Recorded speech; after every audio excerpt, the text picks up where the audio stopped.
واول خطوه لتغيير عاداتك السيئه هي انك تراقبها وتحددها. ولو حسيت انك عايز تغيرها جرب استعمال نظام الاشاره والنداء، وقول بصوت عالي على الفعل اللي بتفكر تقوم بيه والنتيجه اللي هتترتب عليه.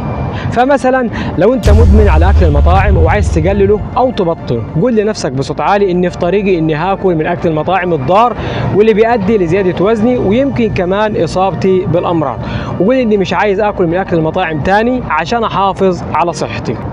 والمفيد في الطريقة دي ان سماع عاداتك السيئة بصوت عالي بيخلي عواقبها ملموسة وواقعية اكتر، وبتحسسك بالذنب تجاه العادة السيئة، وبالتالي هتساعدك في الاقلاع عنها. وعلى فكرة عملية تغييرك لسلوكك دايما بتبدأ بوعيك بسلوكياتك واستراتيجياتك، واستخدامك لاسلوب الاشارة والنداء او بطاقة تسجيل العادات هيساعدك في وضع عاداتك في منطقة العقل الواعي بدلا من العقل اللاواعي اللي بتتم فيه العادة بشكل اوتوماتيكي وبدون حاجة لمجهود منك للقيام بيها.